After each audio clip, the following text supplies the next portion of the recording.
The area vice president for the Caribbean, Mexico, Caribbean properties for the Ritz Carlton resorts of Caribbean and Mexico, and born and raised in New York, but based my office in Miami, Florida. Now, can you tell me about the huge investment that Ritz Carlton is doing in the Caribbean and what it means to the brand? Well, the Ritz Carlton looks at the Caribbean as the great frontier of our development and growth over the next 3 to 4 years, with properties opening in Turks and Caicos, St. Lucia, Cap Cana, and others.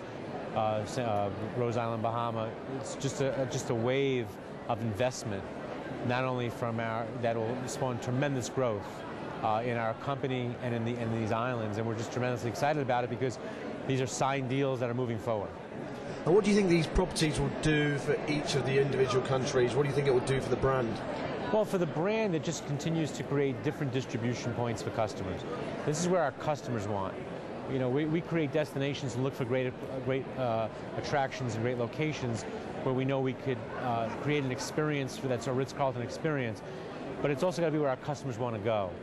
And when you talk about the luxury customer and they talk about these locations, these are islands and destinations where the customer says, we'd like to be. So when we look at these areas, we develop the performance to establish whether these are going to be great business decisions. Part of it comes to the fact that this is where the customer wants to be. And when you look at a lot of these hotels also have residential components associated with them, and that's partly the main driver in terms of and the success of these projects.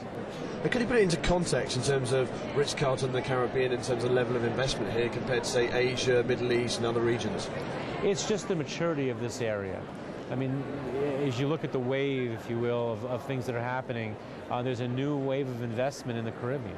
Not only our brand, but many others. But we tend to find that when we set up shop and we go into a location, we're establishing a new beachhead, a new property, a new expectation of excellence. And it does challenge destinations and it as well as enhances their ability to say, hey, we've got a Ritz-Carlton coming to our location, or our new Ritz-Carlton. It's great for everyone. Not just the hotels, but the building and all the ancillary spend and the industries that are affected positively by the development growth. And why I point out, with all this growth, making sure the environment is protected is a key element of all of this, because clearly when you go in and you take an untouched island like we're doing here in Rose Island, Bahama, making sure that we maintain the beauty and the integrity of that location is a critical component to that development. What do you see as the major challenges going forward in 2008 and beyond for Ritz-Carlton in the region?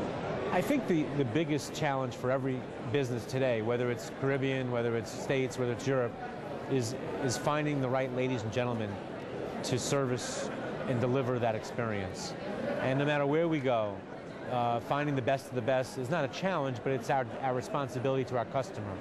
So as we move forward into these destinations, wherever we are around the world, Caribbean included, ensuring that we maintain the expectation for the guest and deliverable from the ladies and gentlemen that will be part of our team, and selecting those people will probably be not our challenge, but our most key thing that we need to do and accomplish well in order to make sure that anyone could build the building. Those are going to be easy to do. Putting the heart and soul of our company into the building is done through our ladies and gentlemen. That's one of the challenges we look forward to achieving is finding those perfect ladies and gentlemen for these properties. Does that mean you expect to find more of the sort of workers and good people from within the region or from within Ritz-Carlton properties, or training? What elements can we expect? It all comes down to a lot of variable combinations of that. Work permits that are allowed in the country, finding the right ladies and gentlemen within these countries and within these islands that are the best of the best, if you will, who want to be part of a winning team. So we find that that'll be part of it. But there'll be some internal ladies and gentlemen that will move with us as we continue to grow, and that's part of our culture, is to bring that, infuse that into that area. But it's certainly something we look forward to and are excited about. But it's also it's a challenge, but something we know that we've been able to do as we've opened 70 properties already throughout the world. With the next 30 that come along, 7 or 8 in the Caribbean, it'll be part of that as well.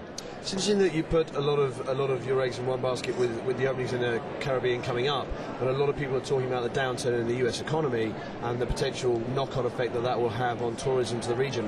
What's your take on that? Well, we're a global company, and there are global economies. True, the United States economy has a major impact on the world, but it's also cyclical. And investors look at future, and we're part of the future. And we may be having sneezes, hiccups along the way in the current short term. But when you look at the long-term growth over time and history, clearly the Caribbean is the key growth market that still, because of its proximity to the States, because of its airlift to Europe, South America, etc., continues to be the viable location for our brand and for our company.